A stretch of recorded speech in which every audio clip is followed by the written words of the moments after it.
Siddhartha by Hermann Hesse. Chapter 12. Govinda. Together with other monks, Govinda used to spend the time of rest between pilgrimages in the pleasure grove, which the courtesan Kamala had given to the followers of Gotama for a gift. He heard talk of an old ferryman who lived one day's journey away by the river, and who was regarded as a wise man by many. When Govinda went back on his way, he chose the path to the ferry, eager to see the ferryman, because, although he had lived his entire life by the rules, though he was also looked upon with veneration by the younger monks on account of his age and modesty, the restlessness and the searching still had not perished from his heart. He came to the river and asked the old man to ferry him over. And when they got off the boat on the other side, he said to the old man, "You're very good to us monks and pilgrims. You've already ferried many of us across the river. Aren't you too, ferryman, a searcher for the right path?" Quoth Siddhartha, smiling from his old eyes, "Do you call yourself a searcher, O venerable one, though you are already old in years and are wearing the robe of Gotama's monks?"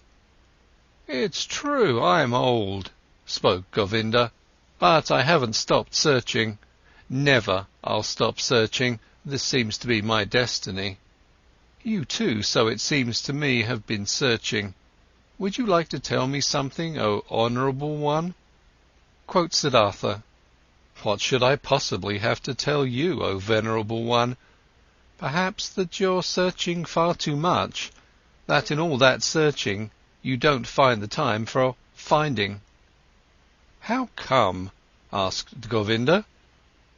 "When someone is searching," said Siddhartha, "then it might easily happen that the only thing his eyes still see is that which he searches for, that he is unable to find anything, to let anything enter his mind, because he always thinks of nothing but the object of his search, because he has a goal, because he is obsessed by the goal.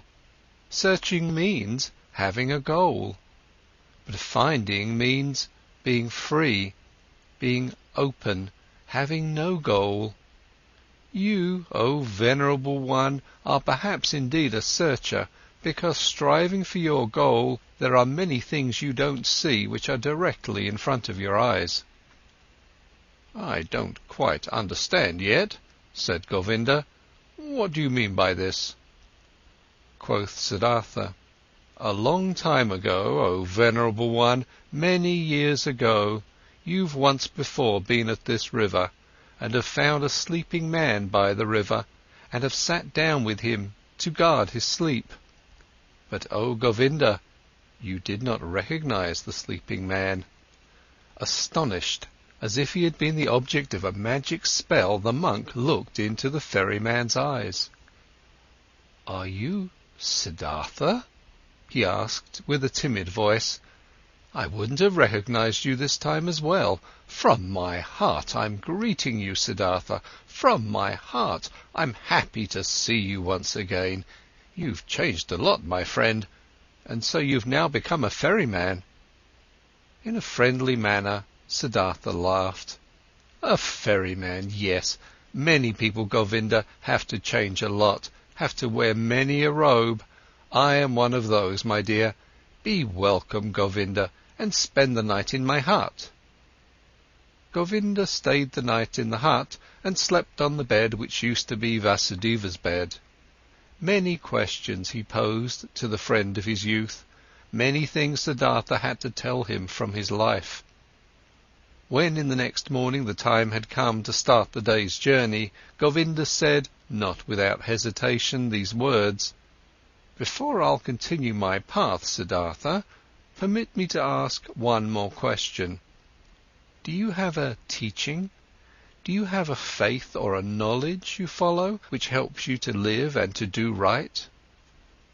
Quoth Siddhartha, "You know, my dear, that I already as a young man in those days when we lived with the penitents in the forest started to distrust teachers and teachings, and to turn my back to them. I have stuck with this. Nevertheless, I have had many teachers since then. A beautiful courtesan has been my teacher for a long time, and a rich merchant was my teacher, and some gamblers with dice. Once even a follower of Buddha, travelling on foot, has been my teacher. He sat with me while I had fallen asleep in the forest, on the pilgrimage. I've also learned from him.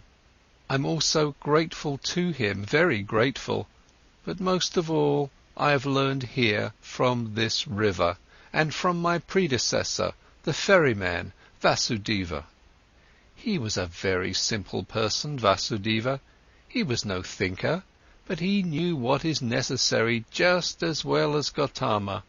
He was a perfect man, a saint. Govinda said, "Still, O Siddhartha, you love a bit to mock people, as it seems to me. I believe in you, and know that you haven't followed a teacher, but haven't you found something by yourself? Though you found no teachings, you still found certain thoughts, certain insights, which are your own, and which help you to live. If you would like to tell me some of these, you would delight my heart." Quoth Siddhartha, "I've had thoughts, yes, and insight, again and again. Sometimes for an hour or for an entire day I have felt knowledge in me, as one would feel life in one's heart. There have been many thoughts, but it would be hard for me to convey them to you. Look, my dear Govinda, this is one of my thoughts which I have found. Wisdom cannot be passed on. Wisdom, which a wise man tries to pass on to someone, always sounds like foolishness." "Are you kidding?" asked Govinda. "I'm not kidding. I'm telling you what I've found. Knowledge can be conveyed, but not wisdom. It can be found, it can be lived, it is possible to be carried by it. Miracles can be performed with it, but it cannot be expressed in words and taught. This was what I, even as a young man, sometimes suspected, what has driven me away from the teachers. I have found a thought, Govinda, which you'll again regard as a joke or foolishness, but which is my best thought. It says, the opposite of every truth is just as true. That's like this: every truth can only be expressed and put into words when it is one-sided. Everything is one-sided which can be thought with thoughts and said with words. It's all one-sided, all just one half, all lacks completeness, roundness, oneness. When the exalted Gotama spoke in his teachings of the world, he had to divide it into samsara and nirvana, into deception and truth, into suffering and salvation. It cannot be done differently. There is no other way for him who wants to teach. But the world itself, what exists around us and inside of us, is never one-sided. A person or an act is never entirely samsara or entirely nirvana. A person is never entirely holy or entirely sinful. It does really seem like this because we are subject to deception, as if time were something real. Time is not real, Govinda. I have experienced this often and often again. And if time is not real, then the gap which seems to be between the world and the eternity, between suffering and blissfulness, between good and evil, is also a deception. "How come?" asked Govinda, timidly. "Listen well, my dear, listen well. The sinner, which I am and which you are, is a sinner, but in times to come he will be Brahma again, he will reach the nirvana, will be Buddha. And now see, these times to come are a deception, are only a parable. The sinner is not on his way to become a Buddha. He is not in the process of developing, though our capacity for thinking does not know how else to picture these things. No, within the sinner is now and today already the future Buddha. His future is already all there. You have to worship in him, in you, in everyone, the Buddha which is coming into being, the possible, the hidden Buddha. The world, my friend Govinda, is not imperfect or on a slow path towards perfection. No, it is perfect in every moment. All sin already carries the divine forgiveness in itself. All small children already have the old person in themselves. All infants already have death. All dying people, the eternal life. It is not possible for any person to see how far another one has already progressed on his path. In the robber and the dice gambler, the Buddha is waiting. In the Brahmin, the robber is waiting. In deep meditation, there is the possibility to put time out of existence, to see all life which was, is, and will be, as if it was simultaneous. And there everything is good, everything is perfect, everything is Brahman. Therefore I see whatever exists as good. Death is to me like life, sin like holiness, wisdom like foolishness. Everything has to be as it is, everything only requires my consent, only my willingness, my loving agreement to be good for me, to do nothing but work for my benefit, to be unable to ever harm me.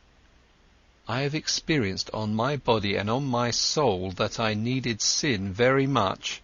I needed lust, the desire for possessions, vanity, and needed the most shameful despair in order to learn how to give up all resistance, in order to learn how to love the world, in order to stop comparing it to some world I wished, I imagined, some kind of perfection I had made up, but to leave it as it is, and to love it, and to enjoy being a part of it.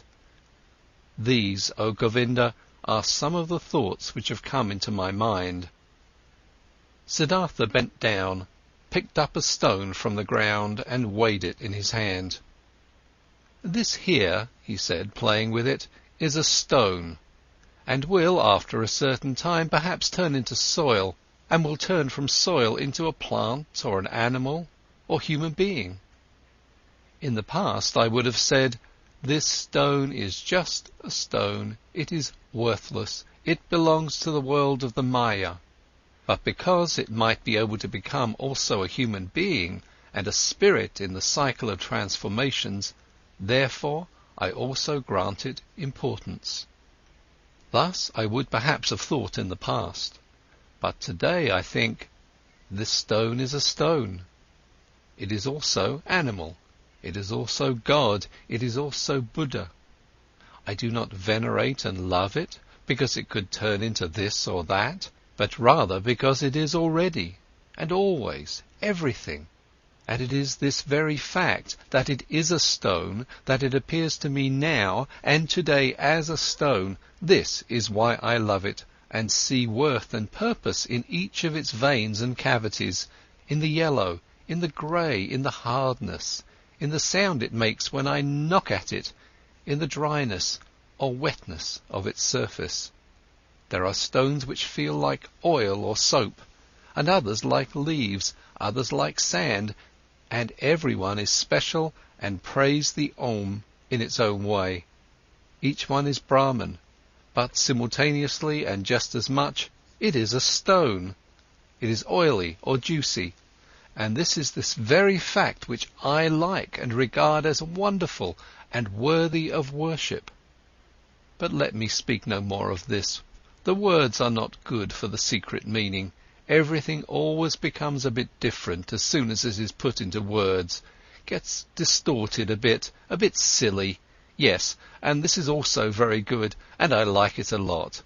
I also very much agree with this, that this, what is one man's treasure and wisdom, always sounds like foolishness to another person. Govinda listened silently. "Why have you told me this about the stone?" he asked hesitantly after a pause.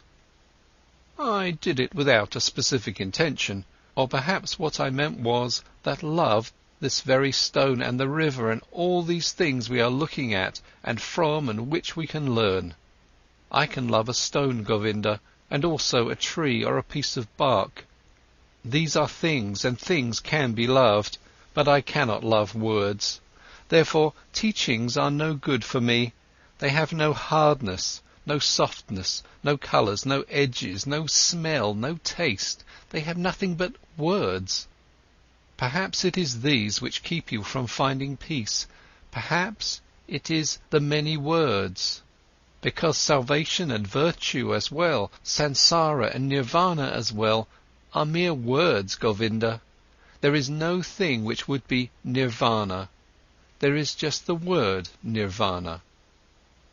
Quoth Govinda, not just a word, my friend, is nirvana, it is a thought. Siddhartha continued, a thought it might be so. I must confess to you, my dear, I don't differentiate much between thoughts and words. To be honest, I also have no high opinion of thoughts. I have a better opinion of things. Here on this ferry boat, for instance, a man has been my predecessor and teacher, a holy man who has for many years simply believed in the river, nothing else. He had noticed that the river spoke to him. He learned from it, it educated and taught him. The river seemed to be a god to him. For many years he did not know that every wind, every cloud, every bird, every beetle was just as divine and knows just as much and can teach just as much as the worshipped river. But when this holy man went into the forests, he knew everything, knew more than you and me, without teachers, without books, only because he had believed in the river. Govinda said, but is that which you call things actually something real, something which has existence? Isn't it just a deception of the Maya, just an image and illusion? Your stone, your tree, your river, are they actually a reality? This too, spoke Siddhartha, I do not care very much about. Let the things be illusions or not. After all, I would then also be an illusion, and thus they are always like me. This is what makes them so dear and worthy of veneration for me. They are like me, therefore I can love them. And this is now a teaching you will laugh about. Love, O Govinda, seems to me the most important thing of all. To thoroughly understand the world, to explain it, to despise it, may be the thing great thinkers do. But I'm only interested in being able to love the world, not to despise it, not to hate it and me, to be able to look upon it and me and all beings with love and admiration and great respect. This I understand, spoke Govinda, but this very thing was discovered by the Exalted One to be a deception. He commands benevolence, clemency, sympathy, tolerance, but not love. He forbade us to tie our heart in love to earthly things. I know it, said Siddhartha. His smile shone golden. I know it, Govinda. And behold, with this we are right in the middle of the thicket of opinions, in the dispute about words. For I cannot deny my words of love are in a contradiction, a seeming contradiction with Gautama's words. For this very reason I distrust in words so much, for I know this contradiction is a deception. I know that I am in agreement with Gautama. How should he not know love? He who has discovered all elements of human existence in their transitoriness, in their meaninglessness, and yet loved people thus much, to use a long laborious life only to help them, to teach them. Even with him, even with your great teacher, I prefer the thing over the words, place more importance on his acts and life than on his speeches, more on the gestures of his hand than his opinions. Not his speech, not in his thoughts, I see his greatness, only in his actions, in his life. For a long time the two old men said nothing. Then spoke Govinda while bowing for a farewell. I thank you, Siddhartha, for telling me some of your thoughts. They are partially strange thoughts. Not all have been instantly understandable to me, this being as it may. I thank you, and wish you to have calm days." But secretly he thought to himself, "This Siddhartha is a bizarre person, he expresses bizarre thoughts. His teachings sound foolish. How differently sound the Exalted One's pure teachings, clearer, purer, more comprehensible. Nothing strange, foolish or silly is contained in them. But different from his thoughts seemed to me Siddhartha's hands and feet, his eyes, his forehead, his breath, his smile, his greeting, his walk. Never again after our exalted Gotama has become one with the Nirvana, never since then have I met a person of whom I felt, this is a holy man. Only him, this Siddhartha, I have found to be like this. May his teachings be strange, may his words sound foolish. Out of his gaze and his hand, his skin and his hair, out of every part of him, shines a purity, shines a calmness, shines a cheerfulness and mildness and holiness, which I have seen in no other person since the final death of our exalted teacher." As Govinda thought like this, and there was a conflict in his heart, he once again bowed to Siddhartha, drawn by love. Deeply he bowed to him, who was calmly sitting. "Siddhartha," he spoke, "we have become old men. It is unlikely for one of us to see the other again in this incarnation. I see, beloved, that you have found peace. I confess that I haven't found it. Tell me, O honourable one, one more word. Give me something on my way which I can grasp, which I can understand. Give me something to be with me on my path. It is often hard, my path, often dark, Siddhartha." Siddhartha said nothing and looked at him with the ever unchanged, quiet smile.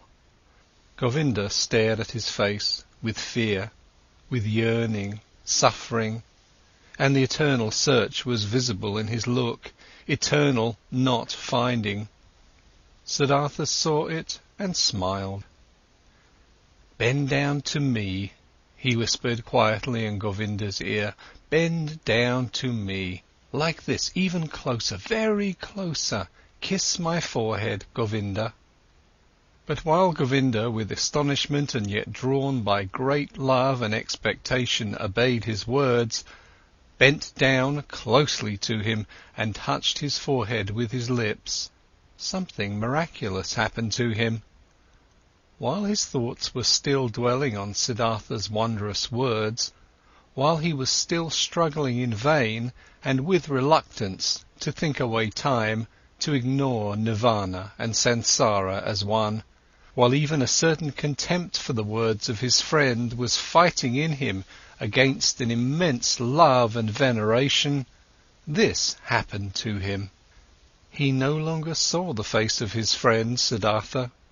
Instead, he saw other faces, many, a long sequence, a flowing river of faces, of hundreds of thousands, which all came and disappeared, and yet all seemed to be there simultaneously, which all constantly changed and renewed themselves, and which were still all Siddhartha. He saw the face of a fish, a carp, with infinitely painful opened mouth, the face of a dying fish with fading eyes. He saw the face of a newborn child, red and full of wrinkles, distorted from crying. He saw the face of a murderer. He saw him plunging a knife into the body of another person. He saw in the same second this criminal in bondage, kneeling, and his head being chopped off by the executioner with one blow of his sword. He saw the bodies of men and women, naked in positions and cramps of frenzied love. He saw corpses stretched out, motionless, cold, void. He saw the heads of animals, of boars, of crocodiles, of elephants, of bulls, of birds. He saw gods, he saw Krishna, he saw Agni, he saw all of these figures and faces in 1,000 relationships with one another, each one helping the other, loving it, hating it, destroying it, giving rebirth to it. Each one was a will to die, a passionate, painful confession of transitoriness, and yet none of them died. Each one only transformed, was always reborn, received evermore a new face, without any time having passed between the one and the other face. And all of these figures and faces rested, flowed, generated themselves, floated along and merged with each other, and they were all constantly covered by something thin, without individuality of its own, but yet existing like a thin glass or ice, like a transparent skin, a shell or mould or mask of water. And this mask was smiling. And this mask was Siddhartha's smiling face, which he, Govinda, in this very same moment touched with his lips. And Govinda saw it like this smile of the mask, this smile of oneness above the flowing forms, this smile of simultaneousness above the 1,000 births and deaths. This smile of Siddhartha was precisely the same, was precisely of the same kind as the quiet, delicate, impenetrable, perhaps benevolent, perhaps mocking, wise, 1,000-fold smile of Gautama the Buddha, as he had seen it himself with great respect 100 times. Like this, Govinda knew, the perfected ones are smiling. Not knowing any more whether time existed, whether the vision had lasted a second or 100 years, not knowing any more whether there existed a Siddhartha, a Gautama, a me and a you, feeling in his innermost self as if he had been wounded by a divine arrow, the injury of which tasted sweet, being enchanted and dissolved in his innermost self, Govinda stood still for a little while, bent over Siddhartha's quiet face, which he had just kissed, which had just been the scene of all manifestations, all transformations, all existence. The face was unchanged. Under its surface, the depth of the 1,000-foldness had closed up again. He smiled sweetly, smiled quietly and softly, perhaps benevolently, perhaps very mockingly, precisely as he used to smile, the exalted one. Deeply Govinda bowed. Tears he knew nothing of ran down his old face. Like a fire burnt the feeling of the most intimate love, the humblest veneration in his heart. Deeply he bowed, touching the ground before him who was sitting motionlessly, whose smile reminded him of everything he had ever loved in his life, what had ever been valuable and holy to him in his life.